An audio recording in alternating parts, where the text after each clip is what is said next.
Another turning point, a fork stuck in the road. Time grabs you by the wrist, directs you where to go. So make the best of this test and don't ask why. It's not a question, but a lesson learned in time. Something unpredictable, but in the end it's right. I hope you have the time of your life. Something unpredictable, but in the end it's right. I hope you have the time of your life. Welcome to the Untethered podcast, streaming live to you from the internet. And now, here's your host, Jake Johnson. Hello. Welcome to the Untethered live stream, chill stream tonight. Guitar 101. I'm Jake Johnson. I'll be your host for the evening, coming to you live from the internet. Hiding somewhere out there. You never know. I might be anywhere. I could be in your backyard and you wouldn't know it. I might be. Turn around and look out the window. There I am. Anyway, how are things going in your world? It's been a lovely day here. Hot, summer-like. One layer of clothing on the old motorcycle riding. I had to get out and get some things taken care of today. Got some bills paid, some much needed bills paid. Got some supplies, some things I needed. Now I just got to put it all into action. I got it, now I got to use it. You know how it is. And today, we're going to do something a little special. Something a little different. I'm going to give, for free, a 2-hour lesson. Something that I normally charge $25 to $30 an hour for. I'm going to give it away for free. In lieu of certain situations. Because this world needs a little hand every now and then. Needs a little giving. Needs a little give back. And I give and I receive. And then I feel like giving some more because it's necessary. Because this is what I have to offer the world. And I hope that you partake in it if you're interested. And if you have a guitar laying around, pick it up and join us. Because tonight, I'm going to enlighten the mysteries of that wooden spire, that mistress of the dark, that lady that keeps you waiting, that hunk of wood that will always be there. My friend, for 30 years or better, at least. They say it takes 10,000 hours to be good at something, anything. Filmmaking, guitar, computer programming, doesn't matter what it is. It takes 10,000 hours. I'm working on at least 2 of those and possibly into my 3rd one. I put quite a lot of hours behind these 6 strings and this hunk of wood. For what? What reason would I do that? To express something that I can't express with words. To give to the world a portion of my personality that isn't audible, that isn't expressible in any other way. I guess. Or maybe I just wanted to pick up chicks. Could have been that too. I guess both are equally valid points. And I'm honest enough to admit that. But mostly, I started playing guitar because my father played guitar, and his father, and his brother, and people in my family. It's a big family thing. And my father died when I was 9 years old, or somewhere thereabouts, 1985, however old I was then. And I didn't know him that well. We left him when I was very young because he was a harsh fellow. So I was around 5 or 6 when we left. I was in the 1st grade, however old you are in the 1st grade. And I didn't get a chance to see him again until I was nearly grown. And then I only spent a couple of months with him, and then he died. So I never really got to know him. I never got to connect. I never got to imprint on that father figure. So the one thing I knew about him is that he was a guitar picker. Now, he wasn't in a band, and he didn't, I mean, he may have been at one time, but he didn't chase it like I do. It wasn't that kind of a thing in his life. He did it for enjoyment. He sat around his fireplace and picked a guitar with his thumb and sang Hank Williams songs. But I knew that about him, and I knew that it was something that people thought fondly of him about. And I felt like that was a way for me to connect with my father, a way for me to have a relationship with him, to walk in his shoes, as it were. And so, upon his death, he left me what he had, which was 2 guitars and a couple of shotguns. I never got the shotguns or the Jeep, but I got the 2 guitars eventually, but not for 10 years. Or somewhere about 10 years. So I was about 18, somewhere in that area, when I finally got those guitars.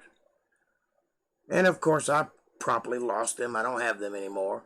I was a young kid, and I didn't know any better. They probably should have kept it another 10 years before giving it to me. However, it did start me on a path. I believe I was about 7 when I started tinkering with the guitar. 7 or 8, somewhere in that area. And I got serious about it when I was about 13. And it just kept getting worse. At one point, I was practicing 8 hours a day. I would practice until I fell asleep. I practiced till my fingers bled. I don't recommend you do that, but that's what I did. I had a fervent need to learn. So I learned. And I still ain't good at it, but, you know, it's an expression of me. It is a thing that I can do to give something of myself to whomever listens. And they can be part of me in a way that other people can't be. And that's special. That's something. And plus, I get to create something that wasn't there before I did it. Do you know how rare that is in this world? To do something unique, to do something special that other people can't do. I literally have a piece of my brain that you don't have, because it developed over time. And you can do some research on this. Musicians have a nodule in their brain that other people don't have, because they have access to a sensory perception that other people don't get. That's why feeling music is different than hearing it. Do you know how rare that is? And I get to be part of that, and so do you. Because contrary to popular belief, and yes, you can be born with a talent. You can be innately good at something, or have proclivities towards it, to have inklings towards being good at something. You can also learn how to do those things. Talent is only half of the equation. Skill is the other half. And what I'm going to do today is impart some skill on you. Now, the talent, that's up to you. I can't teach that. You either have it or you don't. You'll either excel at it or you won't. But you'll have the knowledge, and that's what's important. So today, we're going to do a Guitar 101. I'm going to shoot the breeze for a couple more minutes, make sure everybody gets in here before I get started so nobody misses anything. Let it be said, though, that this is intended to be a companion video. You're not going to pick up everything I put down today, but you can refer back to this video. I implore you to download it or to save it, or however you do it, however you handle videos, keep it with you and refer back to it. Go back through it time and time again. Use it as a tool to help you learn, because I will be saying some things in this video that are way far into your future, and some things that pertain to right now. But you won't know that I said them until you come across it, and then you'll be like, oh, now I get what he was saying. But until you come across it, it'll just go right over your head. You won't even hear it probably. So keep this special video, Guitar 101, or So You Want to Be a Guitar Picker, or whatever I titled it as, and refer to it as often as possible, and get good at something. Take initiative in your life and do something proactive. Get good at something so that you can impress your friends or your mom or whoever. You can make somebody happy. And that's what this is all about, making somebody happy. Making somebody feel something, which is something this world sorely needs at this time in our present trajectory. Diego, what's happening, my brother? You are home. You're home now. This is always your home. If you have a guitar, pick it up and join us today. If you don't, sit back and enjoy some tunes. Well, I don't have any keyboard with me today, but I'll play some guitar. How about that? I do have a keyboard, I just don't have it set up. And it's kind of cumbersome, and I hadn't figured out how to film that yet. But I do have extra cameras, so I can do that. I just haven't got my studio set up. When I get my studio set up, we'll be able to do all that kind of stuff. And you'll get a better view. Right now, what I'm doing is going to be kind of crude because I only have one camera operating, and I'm going to split it into 2 frames. So you'll get that and that, which will make sense later. But for right now, where's April at? This video is in April's honor. She just received a brand new guitar for her birthday, and now I'm going to teach her how to use it. A happy birthday. And then I'll shave at some point this week. I'm starting to look like a hobo.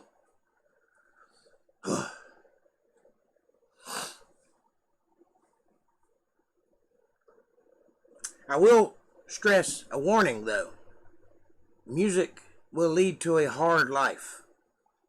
They don't call us starving artists for nothing, and if you endeavor to take this seriously, you will endure some stress. I mean, look at me. I'm only 27 years old.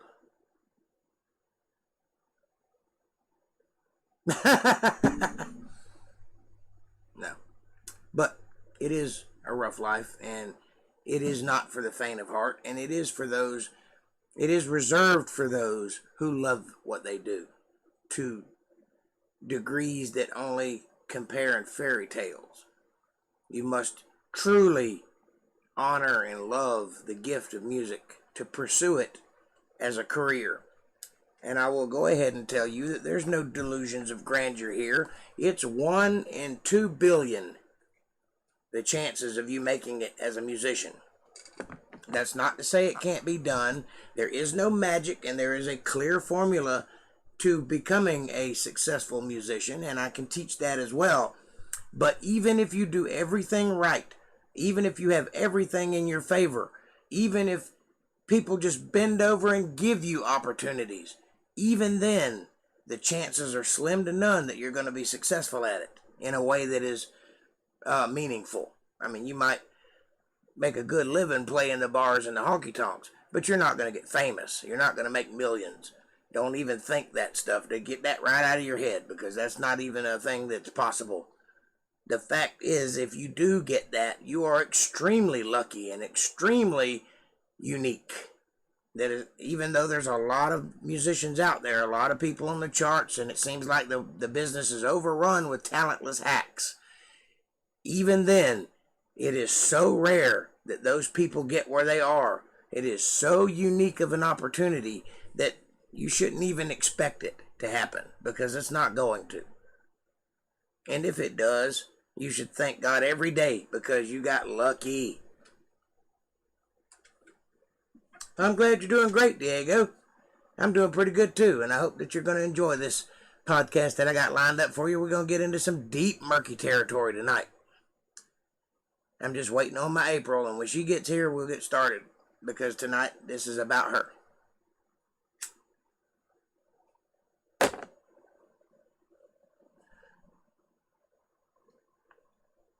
Kevin, how are you doing this fine day? And whoever else is with us.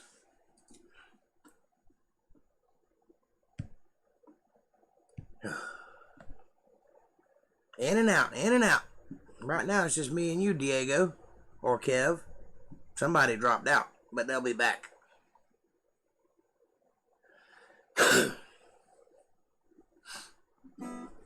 Tonight, I have my favorite workhorse. This is my beast that I take on the road with me. My beautiful, what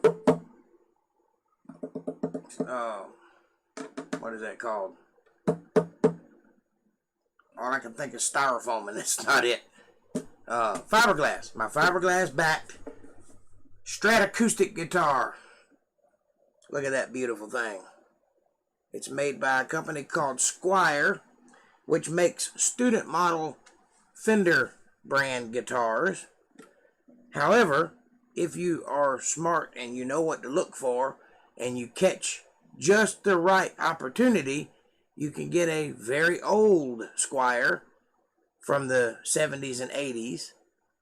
And back then, they did not delineate between the difference. Squire was an off-brand of Esquire, which was a highly sought-after musical instrument. And back then, they made the student model guitars with the same material at the same factories with the same workers as the high-end guitars. So if you know what to look for and you know how to spot the difference between the woods and stuff, you can come away with a high-end Telecaster or Stratocaster Fender guitar for a fraction of the price. And that's what I've done here. This is an older model, and it is made of solid, sturdy, good wood with good flame. Actually, this one's not flame. My Telecaster's flame. But it is maple, and it is rosewood, and it is ash. And it was made exactly like the $1,000 model of this guitar, only this one cost about $600 when it was new. I think they go for like $399 now. But back then they went for like $699. And then there was a high-end model which went for like $1,400 or something like that. That's another thing I'll caution you, that music is not a cheap hobby. If you want the good stuff, you're going to pay through the nose for it. If you want a decent, say a Les Paul, a Gibson guitar, you're going to pay $2,000-3,000 for it, unless you get a knockoff or a cheaper model, like a Epiphone, which you can get for $300, $400. But if you want the real thing, American made, you're going to pay for it. My advice to you, if you're a Fender man, is to get a Mexican-made guitar, because they are half the price and just as good a quality. They got a good plant in Mexico, wherever it is they make it. It might even be in California, but they're stamped Mexican-made, and they make good instruments. Also, Japanese-made Fenders are good. Don't touch anything made in China. That is the worst crap on the market. I don't care how cheap it is. Don't buy it. It's not even worth owning. And they probably put poison in the wood or something. You never know. That's a speculation, and it was racist. I'm sorry, but you never know. Stranger things have happened. That being said, where is everybody tonight? Come on, April. I can't teach you if you're not here listening. You knew I was doing this, so.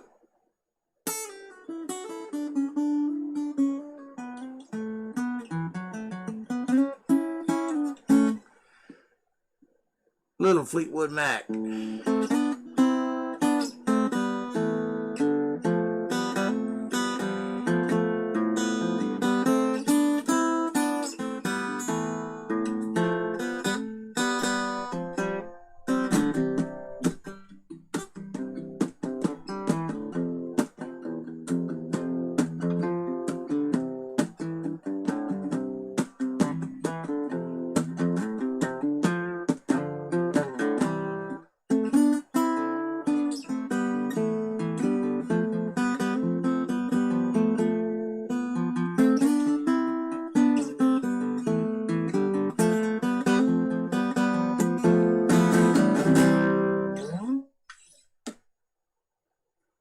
Take that, Nikki. What's her name? Stevie Nicks. That's it. My brain is focused on the other things, and I can't think of anything else.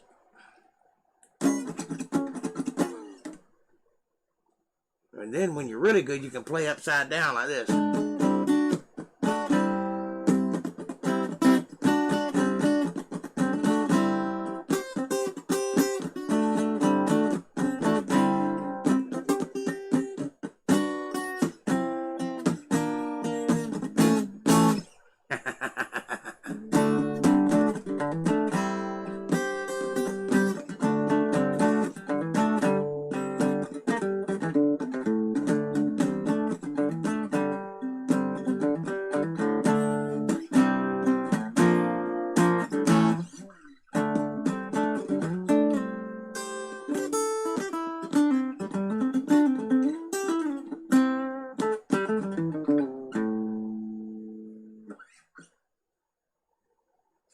All right.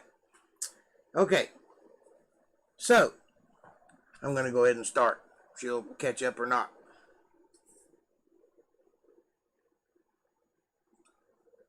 The first thing we're going to cover is anatomy and tuning.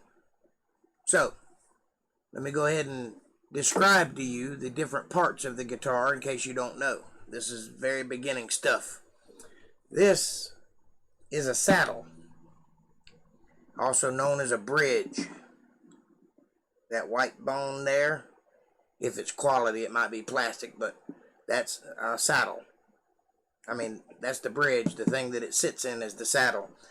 These are pegs that hold the ends of the strings in the saddle. They come out and the string comes out.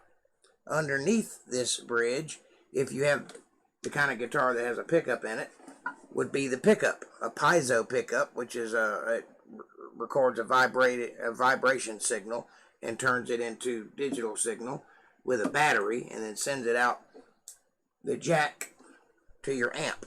This is called an F-hole, sound hole, or place to hide your dope if you travel. April's phone is dead. She is going to start watching you on the television, though. YouTube channel. Okay, long as she's here. I was hoping she could interact a little, but that's okay, as long as she's watching. How could you let your phone die at a time like this? Alright. The next thing up is called, this is the body. This is the neck of the guitar. Some of them are variable sized. They have different shapes like C or V. That's self-explanatory, or D. The fretboard, which is where the frets are, which are these silver things, is curved. Depending on what type of guitar and what scale length it is, it will be either 9 degrees or 12 degrees or 7 degrees or something like that. That just is the curvature of the fretboard. That is mirrored at the nut and at the bridge. This is the nut, which is also bone if it's quality and plastic if not. This is the place where the strings sit so that they get an even distance on the fretboard. Something like a couple thousandths of an inch. These are frets. They are usually made of some kind of nickel or stainless steel or copper or something like that, depending on what kind of instrument you have.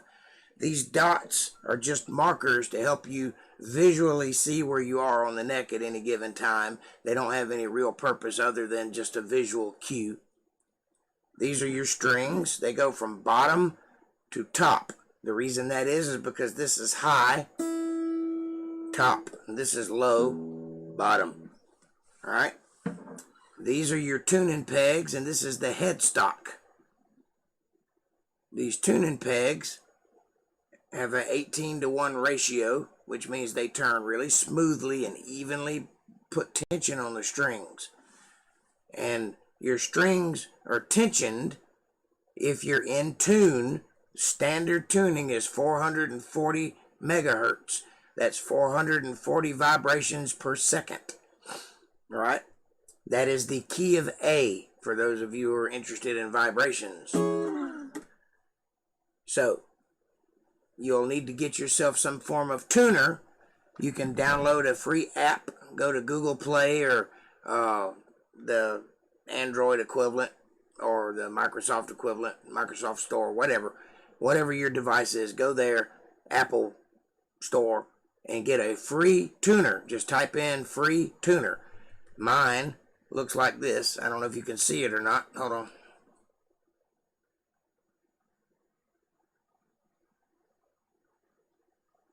Yeah. Can you see that? I apologize for the lighting situation, but it's kind of hard to get a bright phone on a camera to show up. That's what mine looks like. And it operates as such. Or you can get a tuner from the music store or a pawn shop or something like that for a couple bucks. You can get the pedal kind that plugs in line, goes from your guitar to your tuner and then out to your pedals or to your amp. You can get the audio kind, which has a speaker on it, and you can just set it down and tune. Or you can get the digital kind like I use. You're going to want to tune your strings to the 440 standard position, which means in modern times you can play along with the radio and be in tune, because everybody uses the standard 440 megahertz. However, some people down tune on purpose for either effect or to help with their vocal cords or whatever. And in some cases, in the old days, when they were using reel-to-reel tape to record, sometimes the speed of the tape or the speed of the record would alter the tuning pitch. Though they were tuned in 440, you may hear it a half step down or something like that. The distance between the frets are called half steps, or they're called, what's the word? Tones. Tones or semitones. A tone is a whole step. A semitone is a half step. I don't use those phrases. I say step or half step. What a step is from one dot to the next dot, or one whole step. A half step is obviously halfway between a whole step.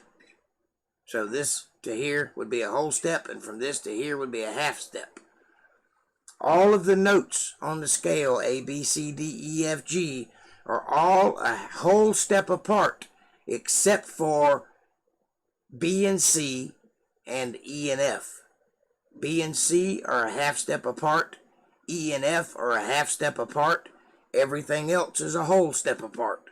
So if you're playing a major scale, you would be C, D, E, F, G, A, B, C.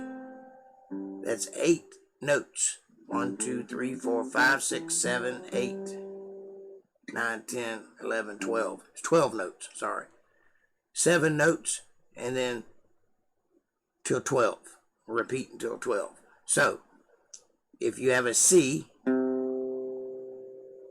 D, E, that's 3 whole steps. C to D, D to E, right? Then E to F is a half step. F to G is a whole step. G to A is a whole step. A to B is a whole step. And from B to C is a half step. So, E and F and B and C are half steps apart. Everything else, whole step.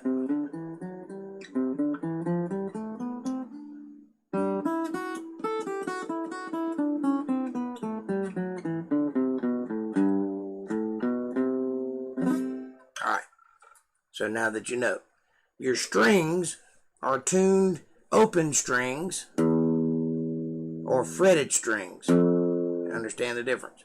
Your open strings are E, A, D, G, B, and E. Notice that the top and the bottom are both E. Only a whole, I'm having a brain fart. I can't think of the word. From here to here and from here to here are the same distance, right? The 12th fret is the divider. Everything after the 12th fret repeats itself, only it's a whole, whatever the word I can't think of, apart. I don't know why I can't think of that word. It'll come to me in a minute. It's a register anyway, the whole register. It's all 12 frets, and then again, or all 12 notes, and then again. So, this is a C, This is also a C. See the difference? This is an E. This is also an E. Same position. This 12th fret acts like this nut. So you're just repeating yourself. Octave. That's the word I couldn't think of. It's a whole octave away. Alright, I'm back. My brain's back. I think that pretty much covers. Now, you're going to need to tune your guitar to my guitar if you don't have a tuner. And I'll wait and I'll play the notes for you. Just tune to the notes. This is an E.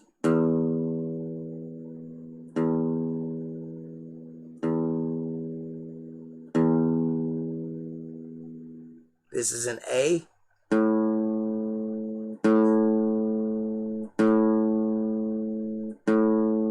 D.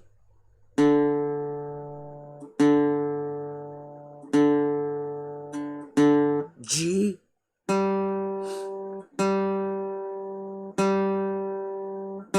B.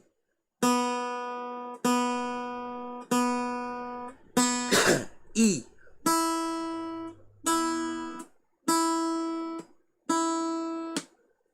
This is your pick. You hold your pick like so between your forefinger and your thumb. There. You want just the tip of it sticking out like so. And you want to hold it loosely enough that it can pivot between your two fingers, but tight enough that it don't go flying out of your hand. The rest of your fingers, they should lay limp like so. So your hand should look like this. You know that racist hand signal that you're not supposed to make? That's what you're supposed to look like.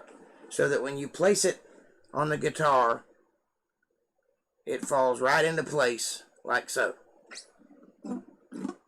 You go down and you go up like so. You want to make small corrections. You don't want to make any big movements. In fact, you want to move as little as possible. Make as short a distance between movements as you can. Like if I'm going to change from a C to an F, I want to make as few motions as possible. I don't want to completely let go and do all that stuff. I want to make all one movement. And in time, you'll be able to do that because your fingers will automatically know where to go. When you look at your guitar, you should look here. Don't worry about what's going on down here. This hand will automatically do what it's supposed to do eventually.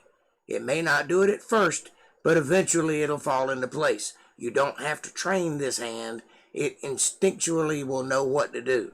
But this hand you have to watch because you're making very small, minute, thousandths of an inch moves that need to be precise and clear.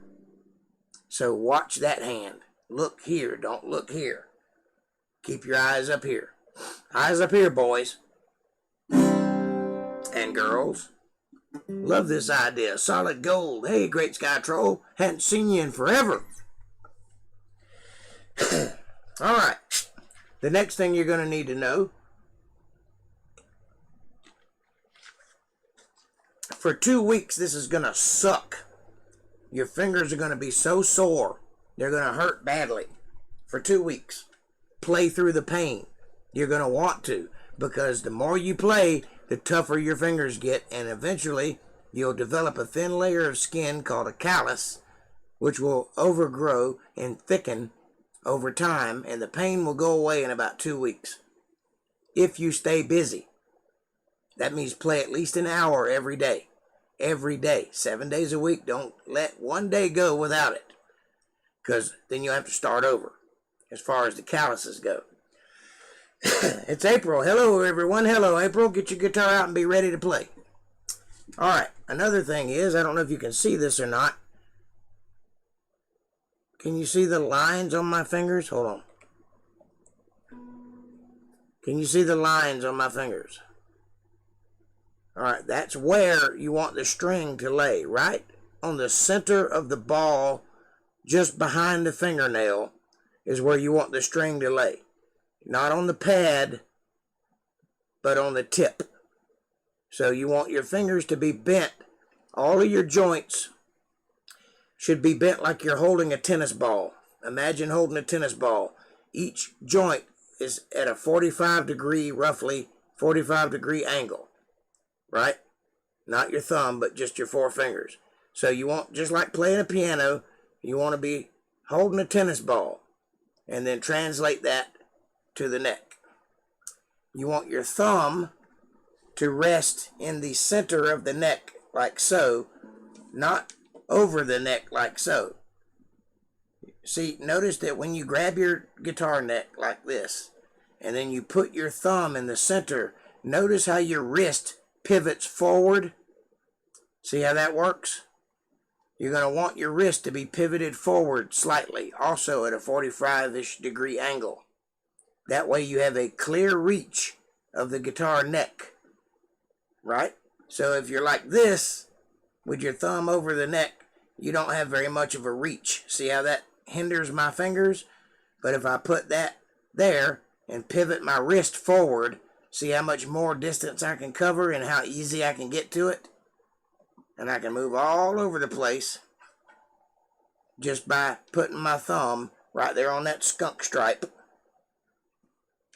And also, you're going to press with your thumb and pull with your fingers at the same time. Now, let's get into chords. There are 7 basic chords, major chords, like A through G. 7 basic major chords. There are 7 basic minor chords. There are 7 basic, what I call 7 chords, which is the 7th note in the scale. So if you go 1, 2, 3, 4, 5, 6, 7, the next note should be open. So if you're playing a D, and then you turn that into a 7, playing the 7th note. Alright, see, here's a D, here's a D7. Hear the difference? Here's a D, here's a D7, here's a D minor, right? So every major note has a minor and a 7th, and those are the basic notes we're going to cover in this video. And also possibly I might get into suspended chords, which is if this is a D, this is a D suspended.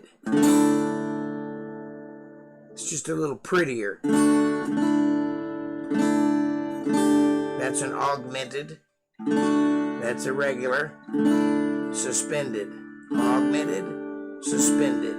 Which means you add or take away. Augmented means add. Suspended means take away. That's all that is. Pretty, yes. All right. First note for April. I believe this is the month of April. January, February, March, April. Yep. For April, in the month of April, the first note you're going to learn today is the note or key or chord, rather, A. This episode is brought to you by the letter A. Now, there are many people who teach many things. Forget them. I'm the smartest. You listen to me. Don't listen to them.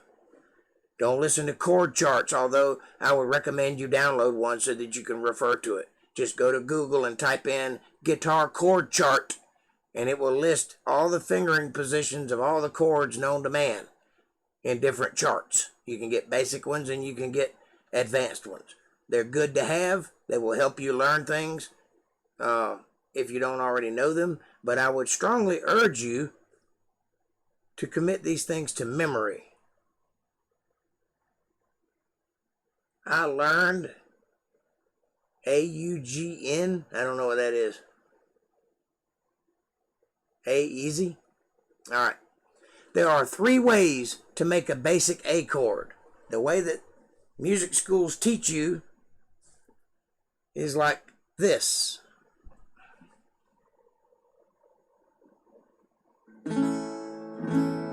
That is first finger, 3rd string, 2nd fret. Second finger, 4th string, 2nd fret. 3rd finger, 5th string, 2nd fret. And then every other string opened. Right?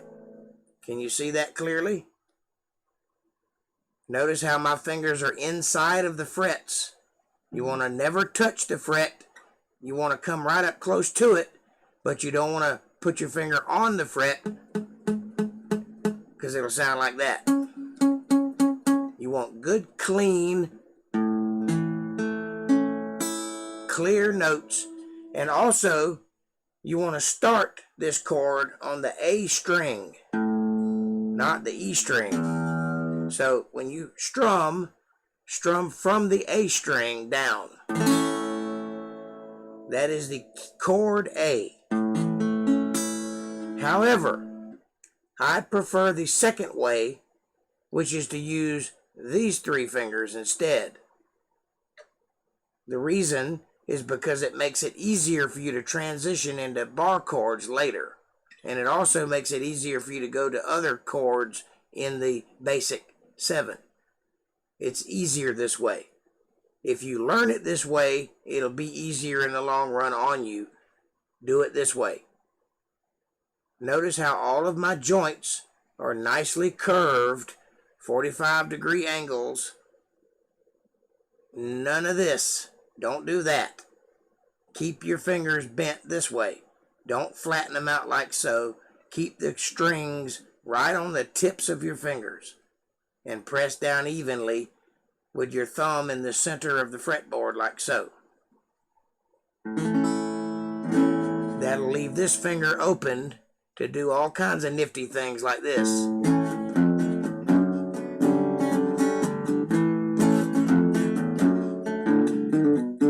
See? Learn it this way. Now there is a third way, but you're not going to use this until you get more advanced, but it is to place one finger across all 3 strings and leaving the bottom opened so that that E string can ring clear. That way you can play chords like this. Or this is the way a lot of guys use it because they can do this.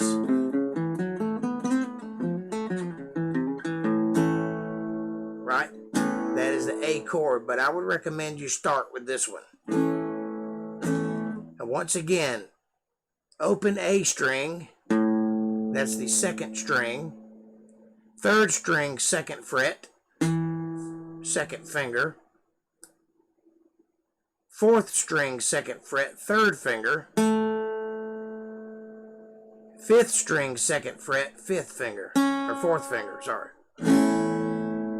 That is the chord A. I recommend that you strum it a few times, get used to it, let go of it, grab it again, let go of it, grab it again. Taking care to lay all 3 fingers down at the same time. Not 1, 2, 3 or 1, 2, 3, but 1. See that? 1. If that's too hard for you, see how these 2 fingers are together? Lay them down first and then let the second one follow, or third one follow.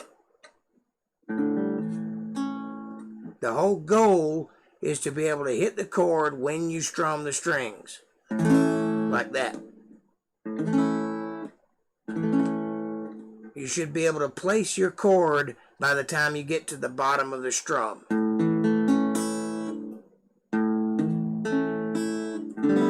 See how that works? So now you strum it.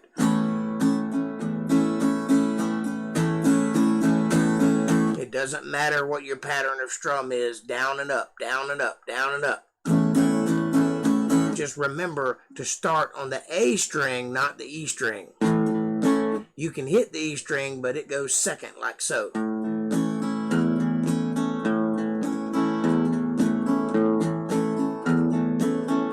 If you don't want to make that defined note, A, E, in your bass, then just strum.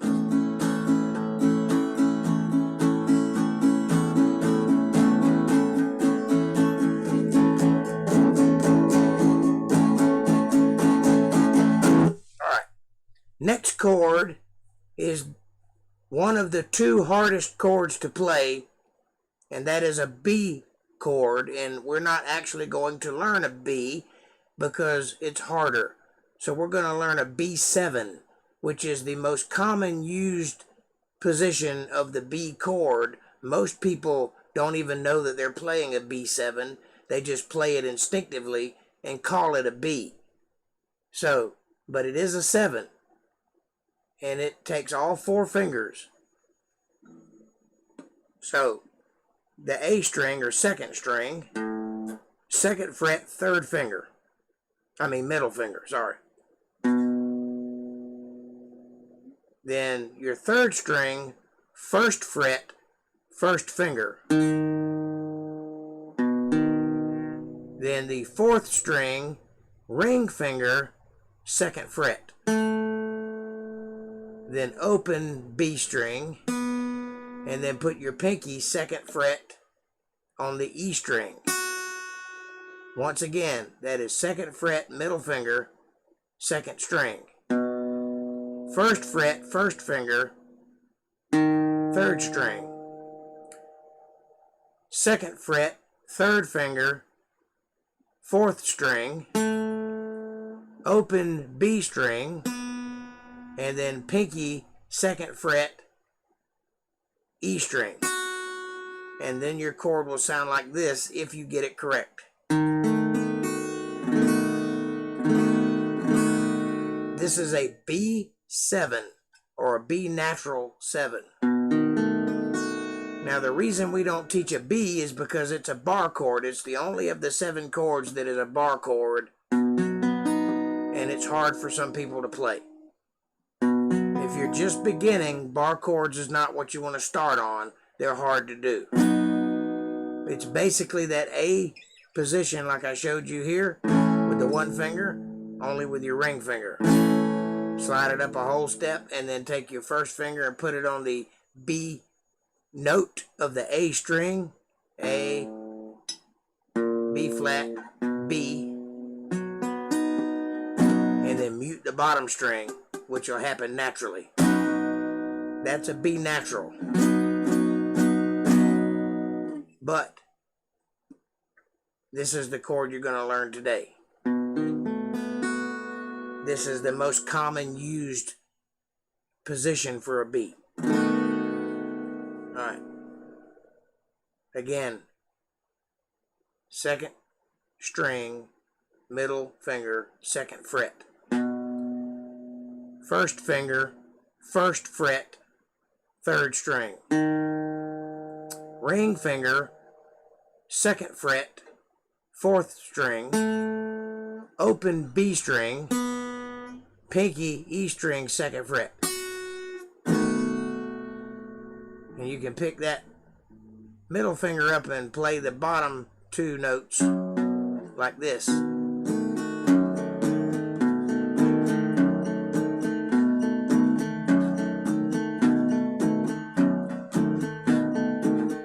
if you don't like that, you can just strum.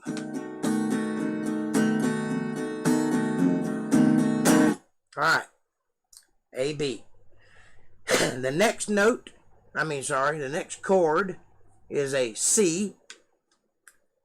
And we're going to do this one. This is a stretchy. You got to stretch your fingers out. This is going to be hard. 1st finger, B string, 1st fret. The E is opened. Then you're going to skip a string. The G string is opened. Your your middle finger, 2nd fret, 3rd string. And then your ring finger, 3rd fret, 2nd string. So that'll sound like this. Again, ring finger, 3rd fret, 2nd string. Middle finger, 3rd string, 2nd fret. Open G string. 1st finger, 1st fret, B string. Open E string. You can alternate your bass like that with your ring finger, just like you did on the B. or you can just strum.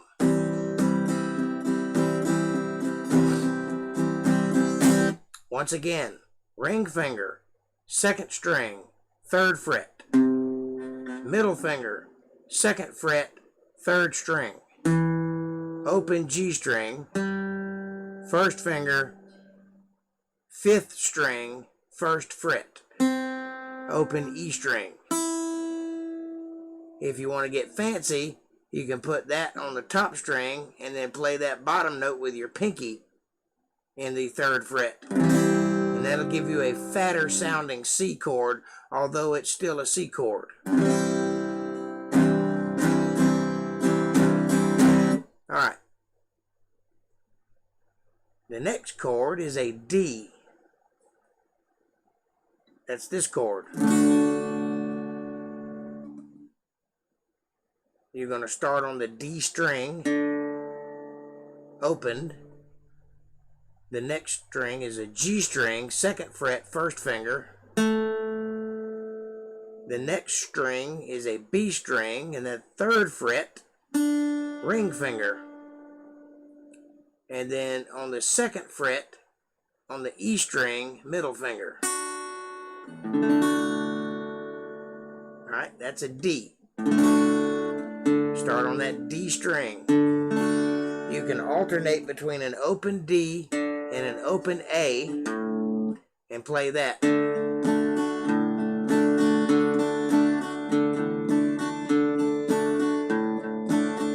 Or you can just strum. Now, once again, 1st finger, 4th string, 2nd fret. 2nd finger is your E string, 2nd fret. And the 3rd finger is 3rd fret, B string. But I want you to think about it. 1st finger, ring finger, middle finger. 1st finger, ring finger, middle finger. Lay it in that order. 1, 2, 3. But all 3 at the same time. Ba-da-da-da-bop. And you got you a D chord. Alright. Next is the E. A, B, C, D, E. 1st finger, 4th fret. 4th string, 1st fret. Then your middle finger, 2nd string, 2nd fret. And then your ring finger, 2nd fret, 3rd string. Alright? The top of that is your middle finger, 2nd fret, 2nd string. Then your ring finger, 2nd fret, 3rd string. And then your 1st finger, 1st fret, 4th string. You can start on your E string up top. Or down bottom, sorry.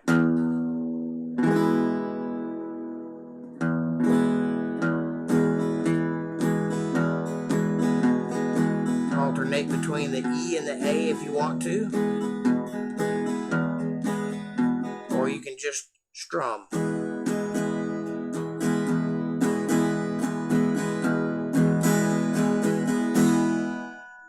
Now, the next is an F. This is a hard chord.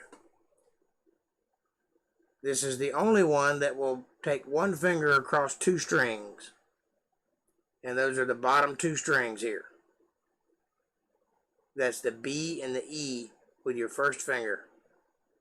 And then your ring finger will go all the way up here to your 3rd string, 3rd fret. And then your middle finger will be on your 4th string, 2nd fret. I want you to focus on this finger though, because you're going to be pulling in. Notice how I've laid my thumb flat across like so. That helps pull the pressure in between your thumb and your 1st finger here. Pull in tight on that finger the most. And then the other 2 will just kind of go into place. And that's an F. F is hard. If you want to cheat, you can just do it like this and leave the E string opened. But if you want to play it right, you got to play across that string. So, your first finger, B string, first fret. Your middle finger, second fret, fourth string. And then your ring finger, third string, third fret. This is an F. And then the last, the piece de la resistance, the G string, the G chord, the G note, all three are in the last chord.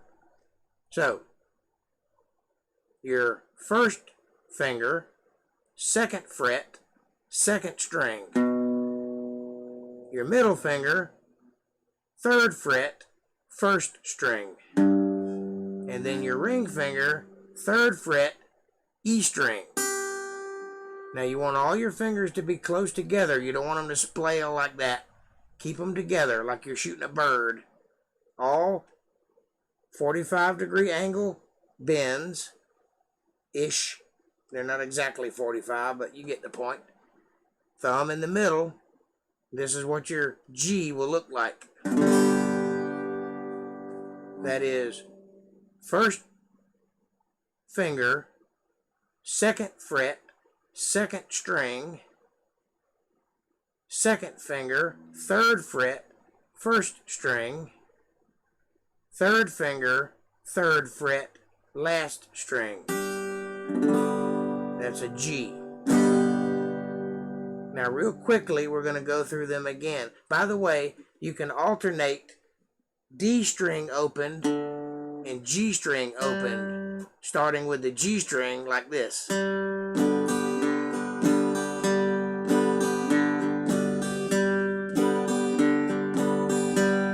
If you don't like that, you can just strum.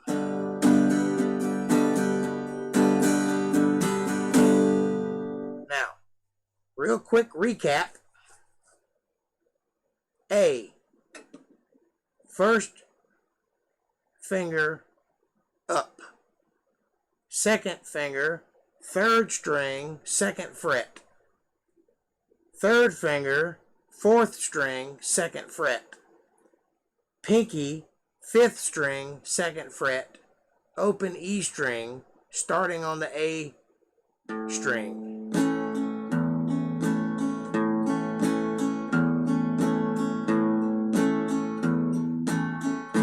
From there, you're going to make a B, which will be first finger, third string, first fret. Second finger, second string, second fret. Third finger, fourth string, second fret. Open B string, and then pinky on the E string, second fret.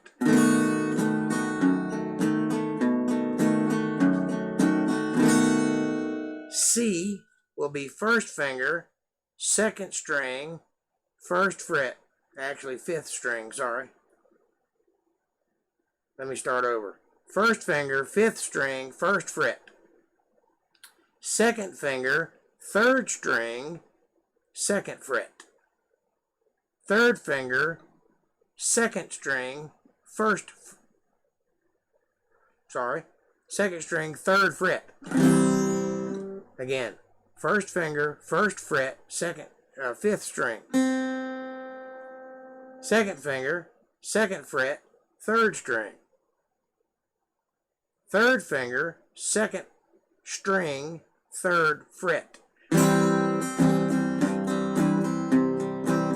That's hard. That's a mouthful.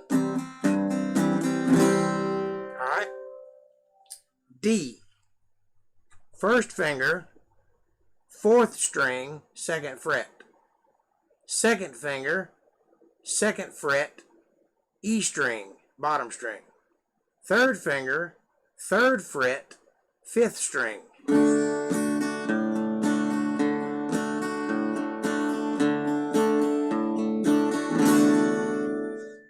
E, first finger, 4th string, 1st fret. 2nd finger, 2nd string, 2nd fret. 3rd finger, 3rd string, 2nd fret.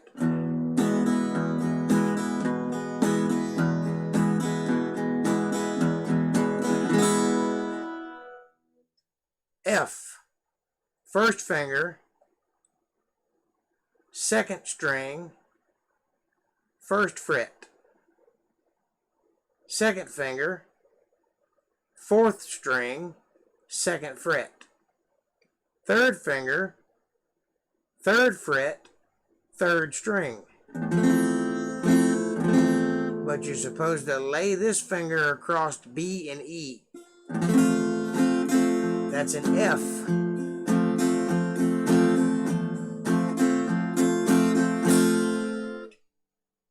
G is 1st finger, 2nd fret, 2nd string, 2nd finger, 3rd fret, 1st string,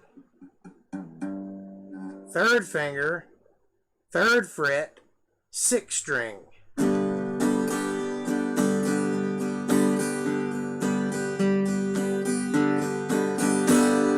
Alright, those are your 7 major chords. You are to practice those for at least an hour a day. That is A, B, C, D, E, F, and G. Get to where you can play them clearly without dead strings or ringing notes. Get to where you can switch between them quickly. And then you can go on to the next set, which is your minor chords. Those are major chords. I'm just going to show them to you. You can figure out which strings they go to, which frets, because they're basically the same. Only thing is you're removing or flatting one note. Flatting means to go flat. Like if this is the note C, to flat that C would be a B. You can't flat a C because B and C are half step apart. That was a bad example. If you were a G, then if you wanted to flat that to a G flat, you just go down half a step, right? So that's what a minor is. Like, say, this is an A, right? Well, this note needs to go down a half step. How do you do that? You take that note and go that way a half step from here to here. And then you got an A minor. That's A minor.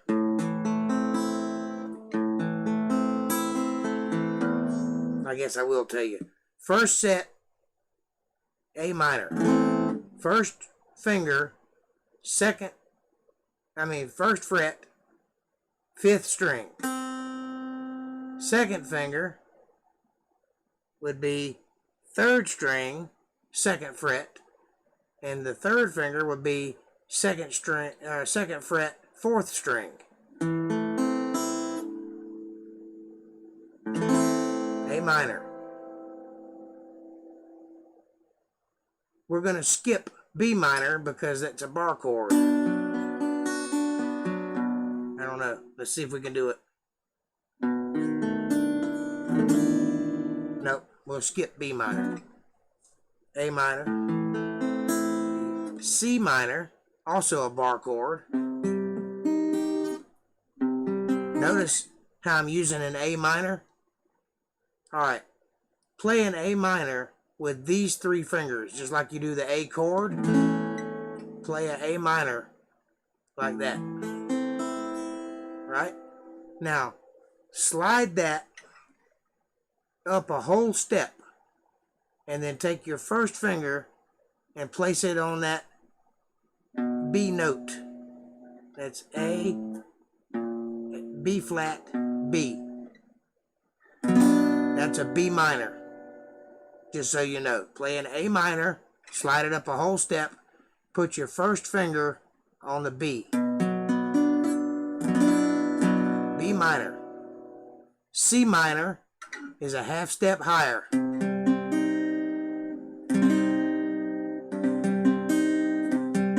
Still using an A minor here, but put your first finger on a C, and then you got C minor.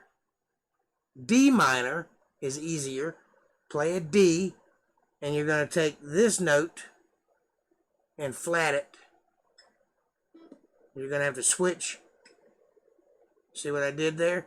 I put this finger where this finger is, and then I put this finger on that bottom note, first fret, E string. That's a D minor. Can you see that clearly? D minor. E minor is easy. Make it E and lift this finger up because you're flatting it. And there's nowhere to go, so just lift it up. So that's an E minor right there. Both in the second fret, second and third strings. E minor. F. Take your F and lift that middle finger, but now you're going to have to take this finger and go across 3 strings. Notice how this just goes down to here, half step. That is your F minor. Now a G minor is taking, let's see how to do it. Take your last 3 fingers and make an E. Right? Now slide that up a step and a half to the second dot. And take your first finger and put it on the G, which is at the first dot. That's a G. That's the same as this chord, only this is the bar chord. Now take that middle finger and lift it up. And now you got a G minor.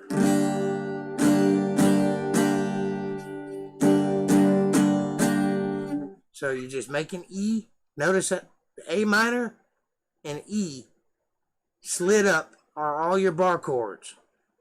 You got an A minor, an E, and an E minor.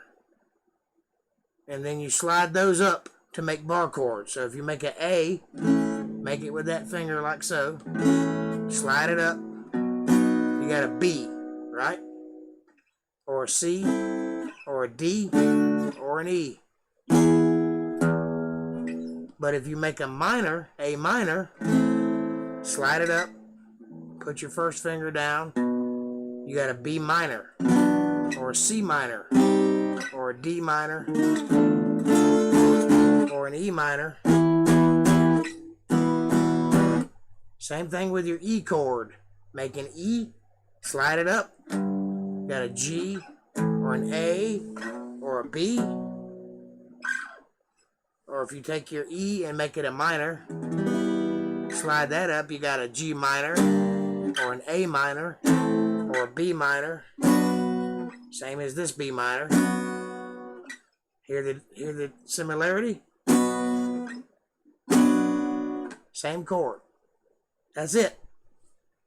And then you can make your sevens, which is the same as minors, by changing one note in the structure. If you got your A, just lift that middle note. You can do it with these 2 fingers, or these 2 fingers, or these 2 fingers, whatever makes you happy. Just make an A and lift the middle note. That is an A7. You already know B7, because that's the one you're going to learn, B7. C7, a little different. Instead of lifting a note, you're going to add a note. That will be your pinky on the 2nd fret, 4th string. Right? C, C7. Let's see if I can get a little clearer picture of that. Right, there you go. You're just putting your pinky on the 4th string, 3rd fret. That makes a C7. Now your D, if you want it to be a 7, just make it backwards. That's a D7. It's a backwards D. So you're just taking this finger and putting it back here on the same string, just sliding it back. So these two you're going to replace with these two. And then put that middle string, which would be the B string, with your first finger. Can you see that clearly? I hope so. That's a D7. Now, E7, make an E, and take your pinky and put it on the 3rd fret on the B string. That's a E7. 3rd fret, B string, regular E. F, same thing. Take your pinky and put it on the 4th fret, B string. That really don't sound good unless you're playing it proper bar chord.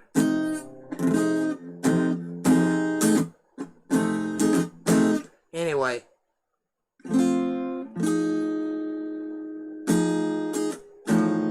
You can just put your pinky on the 4th fret and put it on the B and E string, and then play these two notes the top of the F chord. Either way, that's an F7, but you'll rarely ever use an F7.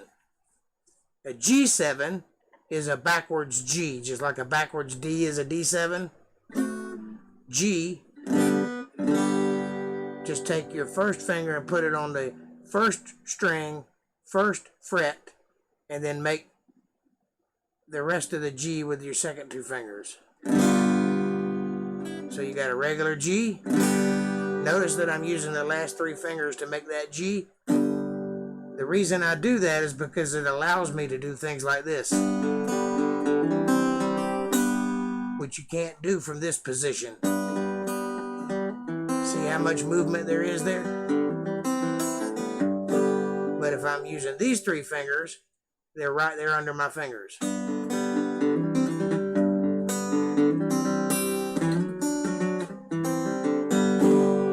So, make your G, and then just replace that last note with this last note, and you got a G7. And that's it. All right. We've been through 7 major chords, 7 minor chords, and 7 chords. That ought to keep you busy for a while. Refer back to this video as often as possible. Don't send hugs. Send pictures of you playing the guitar. That's what I want right now.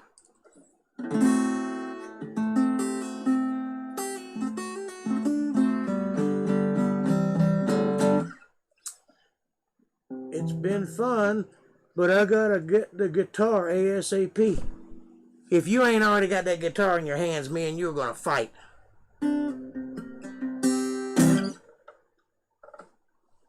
Get that guitar and go over this video and learn at least your first 7 chords. You don't have to learn everything I'm laying down tonight. I don't expect you to. This is a companion video. You are to refer back to this video, save it or download it or however you do that so that you can refer back to it as often as you want. It'll cover tuning. It'll cover positions. It'll cover anatomy. It'll tell you what every part of the guitar is. It'll tell you what the chords are and where to put your fingers if you can deal with me stuttering. It'll give you a basic lesson in alternating bass, which you'll pick that up as I showed you. Basically, whatever chord you're playing, start on that string that correlates with that chord. A string, A chord. E string, E chord. G string, G chord. D string, D chord. C, C. Right? So you learn to do this.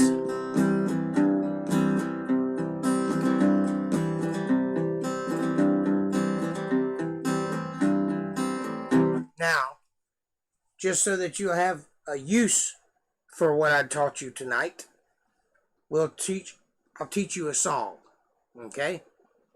Now, we're going to use a bar chord in this song. I know that sucks, but it'll give you good practice. This bar chord is based on the E. Just slide it up to the second dot, and then place your first finger on the top string on the first dot. That's a G. The reason we're using a bar chord G instead of a regular G is because you got to play a G sharp and then a G. There's 4 chords in this song. It's very easy for you to learn, only it's going to stretch your fingers out.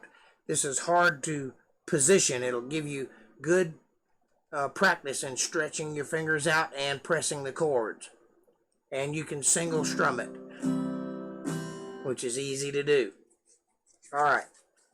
Yeah, it's hard. Stop thinking that hard is a deal breaker. Hard just means you got to practice more, so it's not hard anymore. It's only hard until you get good at it, and then it's easy. So, I'm going to teach you a song. I'm going to play it for you. And I'm going to utilize all the lessons that I taught you tonight. It's in the key of C. We're going to use a C, a C7, an F, or however you want to do it. There's 3 ways you can make an F. That's the cheater. That's the proper. And this is the bar chord, which is exactly the same as the proper. That's the whole chord. Most people only use half of it, where you only use all of it. And then a G and a G sharp, just for good measure, which is the same as a G, only half a step higher. So it goes like this: 1, 2, 3, 4. 1, 2, 3, 4. 1, 2, 3, 4. 1, 2, 3, 4. 1, 2, 3, 4. 1, 2, 3, 4. 1, 2, 3, 4. All right? I'll do that one more time so you'll get the hang of it. 1, 2, 3, 4. 1, 2, 3, 4. 1, 2, 3, 4. 1, 2, 3, 4. 1, 2, 3, 4. 1, 2, 3, 4. 1, 2, 3, 4. All right? And it goes like this. I go out walking after midnight, out in the moonlight, just a hoping you may be somewhere out walking after midnight, searching for you. I stopped to see a weeping willow crying on his pillow. Maybe he's crying for me. And as the skies turn gloomy, night winds whisper to me, I'm lonesome as I can be. I go out walking after midnight, out in the moonlight, just a hoping you may be somewhere out walking after midnight, searching for you. Alright, so that's a hard song to play for a beginner because of all of the chord changes and the hardness of the chords. But it's good practice. It's out of your comfort zone. It's something you can strive towards, and then you'll be able to do it. And if you can beat that song, you can play everything else easily, right? I'll give you another one, just so that you have it. 4 chords: G, E minor, C, D, D. Right? Now there's 1,000 songs that use those chords, but this one is particular. And it goes like this. If I should stay, I would only be in your way. So I'll go, yes I'll go. I don't know all those songs, but I will always love you. I will always love you. Now the count for that is 1, 2, 3, 4. 1, 2, 3, 4. 1, 2, 3, 4. 1, 2, 3, 4. 1, 2, 3, 4. 1, 2, 3, 4. Learn to count, and then you can fill in the strums. 2, 3, 4. 1, 2, 3, 4. 1, 2, 3, 4. 1, 2, 3, 4. 1, 2, 3, 4. 1, 2, 3, 4. Right? Crazy you're not ready for yet. I'll show it to you, but it uses a F sharp minor and a B minor in it. So it's in the key of A. Cigarette went out. Key of A. Crazy. I'm crazy for feeling so lonely.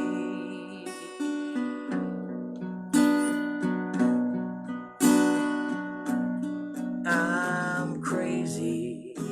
E. 7. Crazy for feeling so blue. You don't know what that chord is yet? I knew you love me as long as you wanted. It's a B minor. And then E day. 7. Love me for somebody new. A7. D. Worry. Why do I let my A worry? B. Wondering what in the world he do. 7. A. Crazy. I'm crazy for food. There's an F sharp minor, B minor, D. Crazy for crying, B minor. Crazy for crying, A. D. And I'm crazy, E for love, and 7. You.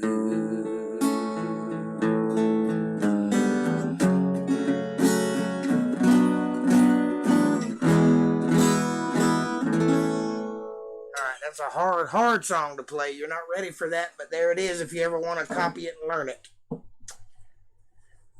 It utilizes A, A7, F sharp minor, B minor, D, E, E7, and A. Those are all the chords in that song. But let's keep it simple, like Your Cheating Heart. I don't know what key you play that song in, but let's try G. Your cheating heart will make you weep. I can't sing it in your key. You'll cry and cry and try to sleep. think you do it in G, but I do it in C, so let's do it my way. Your cheating heart will make you weep. F, you'll cry and cry. G, and try to sleep. C, but sleep won't come. 7, the whole night through. Your cheating heart will tell on you. 7, when tears come down. 2, 3, 4, 1, like falling rain. 2, 3, 4, 1, D, toss around. 1, 2, call my name. 2, 3, 4, 1, you'll walk the floor. 2, 3, 4, 1, 2, the way I do. 3, 4, your cheating heart will tell on you. There you go.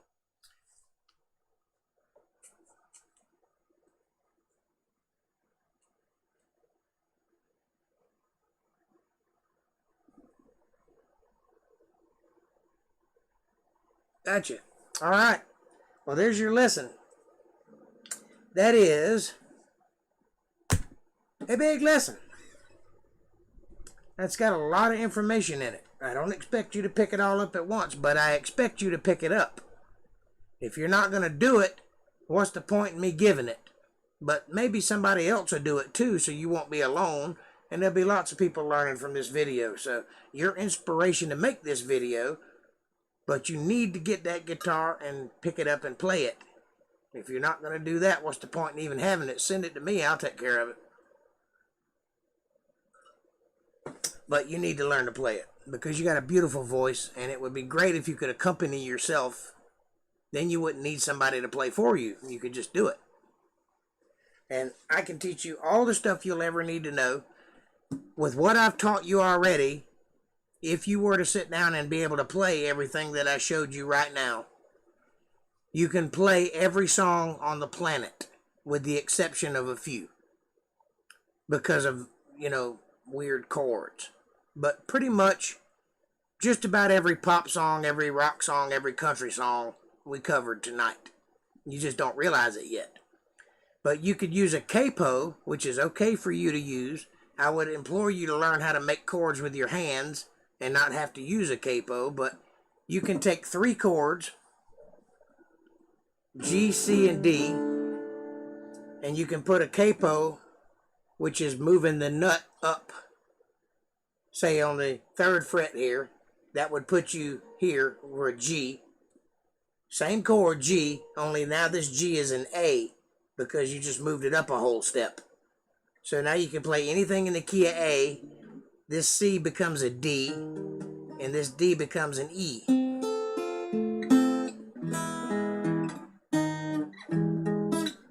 No, I'm sorry. G is an A, C is a D, and D is a C. Whatever. You get the idea. Move it up. You can play a G here, and now it's a B. So you can play anything in the key of B without using a B. Just use a G because it's easier. C and a D, because you got your capo here. Understand? You can also use a D, a G, and an A, or an E, A, and a B, or any number of chords, E, F, G. And just move it up. So you only need to know 3 chords and maybe 1 minor chord, and you can play just about any country song there ever was.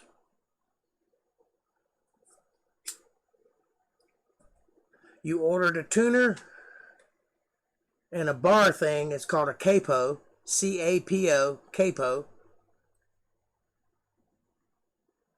And it tells me what key. Yeah, you don't need that. I'll teach you to know what key. I don't know how that works anyway. A bar thing that tells you what key. What I'm talking about is a clamp. Clamps over your strings like so.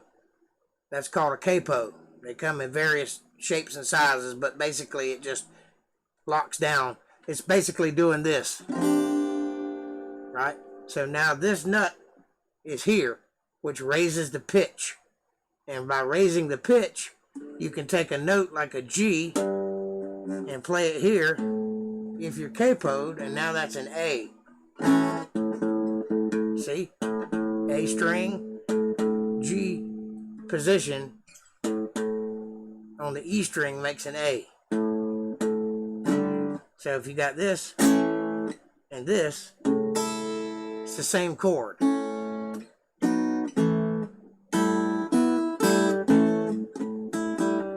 So that's what a capo does. And for you, that would be a perfect tool, because you don't need to play professionally. You don't need to know all kinds of weird chords and finger positions and all that. You just need to know how to strum some basic chords. And then you can accompany yourself with any... Once you start training your ear, which takes about 2 years to really get good at hearing the difference between notes and stuff. If you're really working at it, about 2 years it takes to get your ear to recognize things that you can hear on the radio and know what it is, right? And then you can just learn songs at your leisure. You can learn any song there is. Or you can utilize the internet and look them up, and they'll teach you how to play them. All you got to do is just copy them. So there's various ways you can do that. You can watch people play them on YouTube, or you can look up the chord progressions on something like GuitarUltimate.com, which will give you the tablature, which is a way of writing out sheet music for guitar players. But it also gives you the shape notes over the lyrics of the song, so you'll not only know what chord to play, but when to play it in the song. Now, I would recommend to you to associate right away singing and playing. Associate where the chord goes in the song. Like, don't just learn that your cheating heart is in the key of C and it has an F and a G in it. Learn that it goes, your cheating heart. That's where the C starts. Heart. C7 in between the next chord. Will make you weak. That's where the next note goes. You'll cry and try to sleep. Notice where the chord goes in the song and associate that with your mouth. That way it comes automatic to you. So when you start singing, your hands will automatically know when to change chords. You won't have to think about it if you start now associating the vocals with the chord changes. Know where they change, know what they change to by learning the song. You learn the song and then you play the song. It's that easy.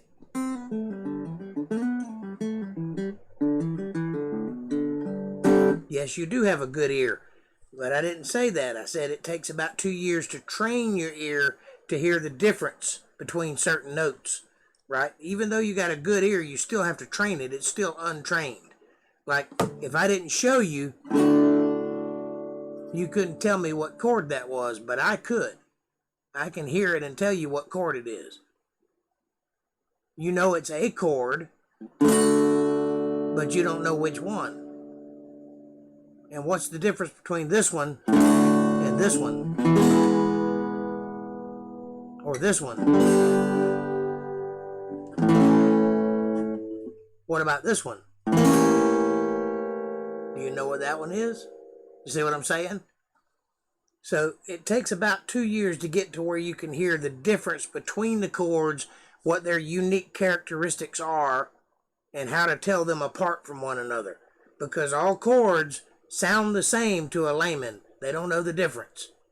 They can't tell between this and this. A chord is a chord. How do you know this is an E, but how do you know which position it's in? Unless you have something to relate it to. That's called relative pitch. That means that you're so used to hearing this 440A, that's 440 megahertz per second, that you know where it is in the scale of chords from C to C, infinite in both directions. You know where that A is, and you have a spot in your mind that is associated with it. So if you hear a D, you know where it is in relationship to that A instinctively, right?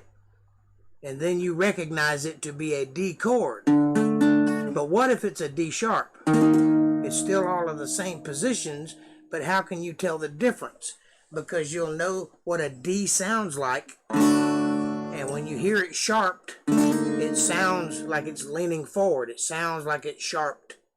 And that's something that only comes with being exposed to these chords year after year, time after time, playing it, hearing it, getting close to it, letting it seep into you. Right? So it just takes time. What was that C? Was that C? No, it was not. It was a D. That's a C. Listen to it. Close your eyes.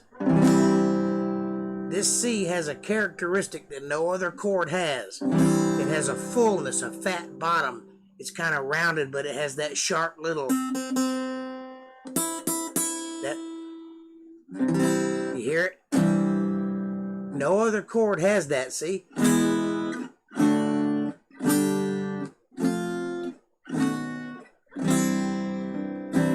It's got that relationship. I don't know how to describe it. It's something you just have to understand. There's no word to describe it other than I just know that that's that sound. Even the difference between this and this is different. It has a different feel to it, even though it's the same progression, it's the same position of fingers, only it's tighter. It's not the same as that fat, I don't know how to describe it. It's just it's a C chord, and it occupies a space in my brain. And when I hear it, I know immediately that I'm listening to a C chord, or if it's out of tune, if it's in the wrong place. But the only way you can do that, though, like I said, it takes about 2 years of constantly hearing it and imbibing it, feeling it in your soul, knowing that sound intently, knowing it intimately is the only way. I haven't been commenting, but watching attentively. Thank you, sir. Thank you.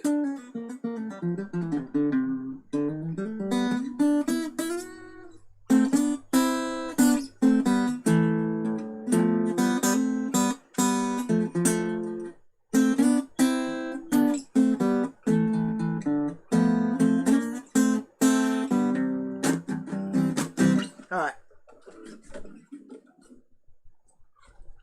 So, now, you've learned 7 major chords, 7 minor chords, 7 chords, and the relationships between them and how to use at least 2 sets of them. Now, it's up to you to at least attempt to learn those songs that I played earlier and learn how to count them. Learn what a downbeat is. A downbeat is where the notes start. That is the beginning of the phrase. And the phrase is, I go out walking. That's the downbeat. Not I, not go, not out. Walking. That's where the downbeat starts. It's 1, 2, 3, 4, 1, 2. I go out walking. That's a 1. After midnight, out in the moonlight, just like we used to be. I go out walking after midnight, searching for you. Ba ba ba ba. So you count that 1, 2, 3, 4. 1, 2, 3, 4. 1, 2, 3, 4. 1. Now, the last phrase, the G sharp to the G, that's split up between 1, 2, and 3 and 4. So it's G sharp is 1, 2, and G is 3, 4. Ba ba ba ba. And that's called a push note. That's where you split up the timing between 2 notes. Ordinarily, under normal circumstances, 1 note gets 1 measure, 1, 2, 3, 4, right? But creative writing, you can put all kinds of things in there. Even you could put it before the 1, you could put it on the 1 or slightly in front of the 1, or you can push it and put it on 3. 1, 2, 3, 4. See what I'm saying? And that's how you count a song out. Not all songs are in 4/4 though. That's 1 2 3 4 1 2 3 4. The downbeat being on 1. It could be in 3/4, which means that the downbeat is on 1 and 3. So it's 1 2 3 1 2 3 1 2 3, which is automatically different than 1 2 3 4. Let me show you the difference.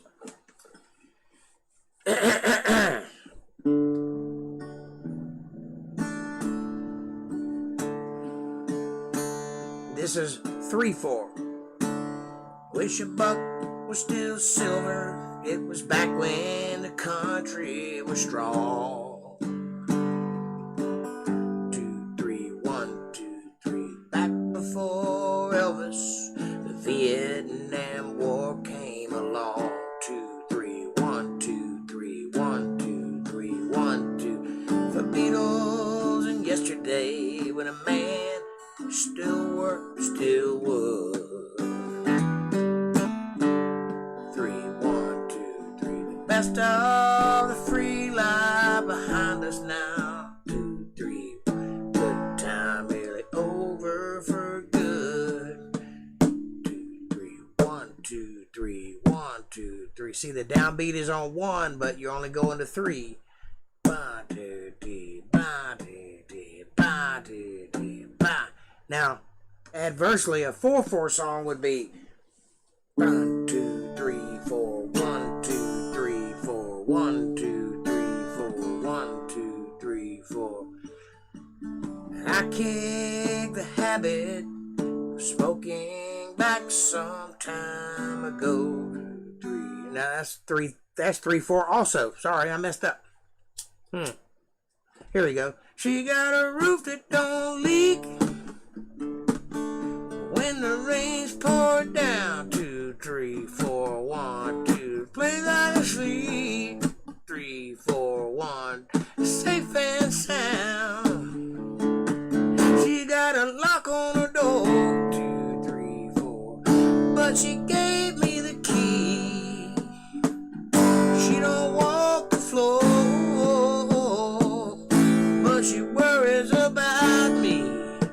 See, that's the difference. Now you got the other ones that are 1 2, which is 1 2 1 2 1 2 1 2 1 2 1 2 1 2. Out in the middle of a big dance floor, when I hear that music, gonna beg for more. We're gonna dance to a band from Louisiana tonight. 2 3 1 2 1 2.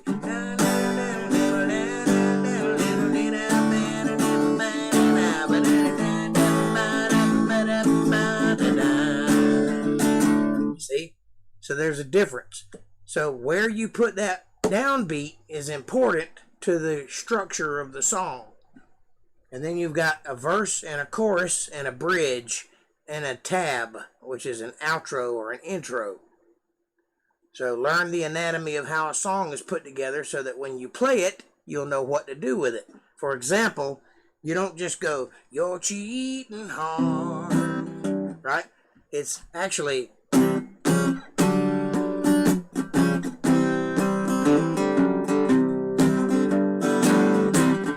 cheating hard. See, there's an intro.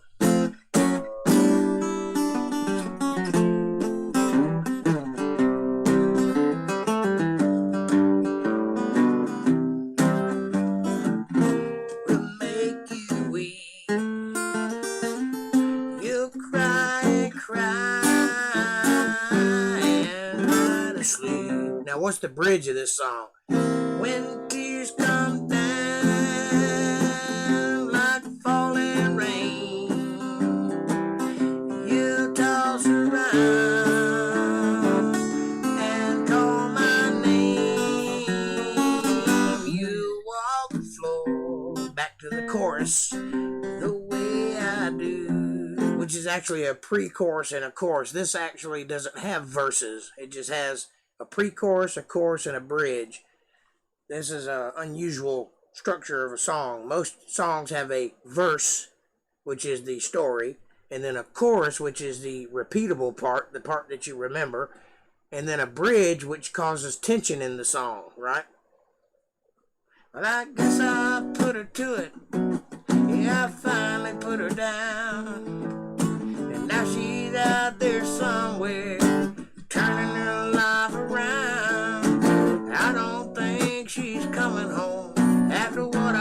through. I know that she still loves me, but I still love her too. That's the bridge, and here's the chorus. But if she knows she's fooling me, she's never heard the song where she hums a melody. She's never had a drink, but she knows the taste of wine. If she knows she's fooling me this time. That's the chorus. Now the verse is, if heartaches for pennies, she'd be a millionaire. She laughed and cried and called me names, but it didn't get her anywhere. And I've decided that this is it. Last time I'll do her wrong. Just one last weekend rendezvous, and then I'm coming home.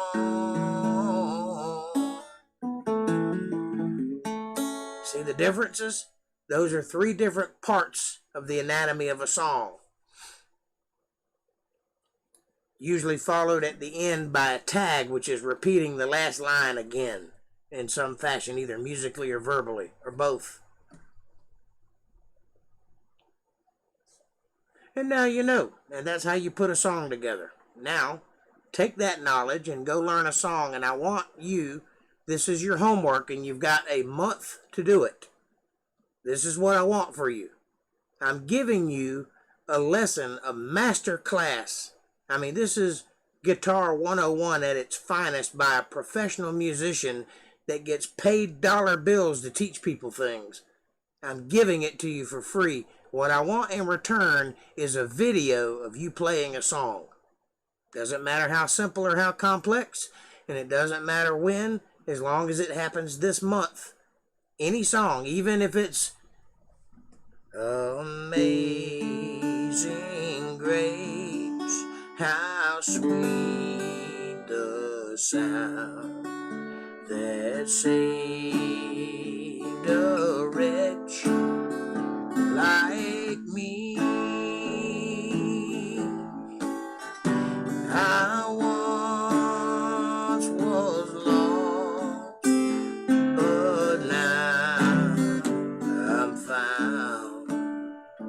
I was blind, but now I see. 'Twas grace that taught my heart to fear, and grace my fears relieved. When we've been there 10,000 years, bright shining as the sun. Yep, you can do that.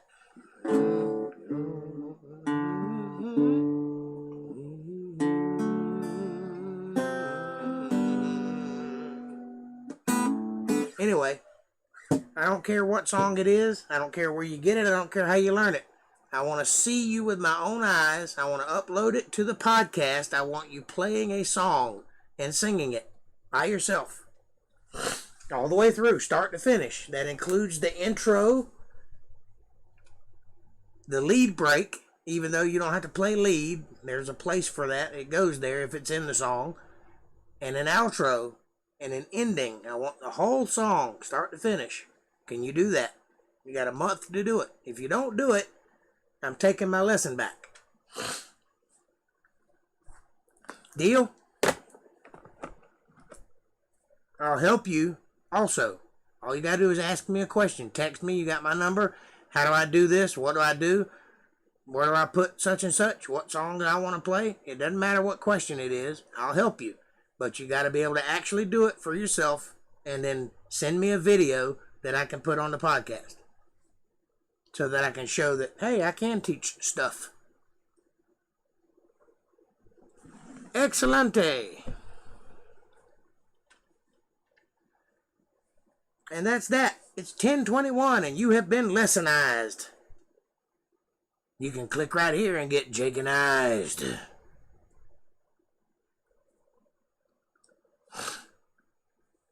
Please take a moment. Go to paypal.me/JakeJohnsonBand. Hit the subscribe button. Hit the bell icon. Hit the like button. Hit the comment button. Leave a comment. Share. Do stuff. That's me. Yeehaw. Pray the Lord my soul to keep. That's what you do. If I die before I wake, Gotta feed Jake. Alright. All that. Good night. I love you. Have a great night. I'll see you on Friday where we'll just chill and play some music. But that's your lesson. That's your plan. That's your homework. You got it. Save this video. Learn some stuff. And then shoot me a video showing your good works. I love you. God bless you. Sweet dreams. Be humble. Be charitable. Be courageous. Be musically inclined. And most of all, just be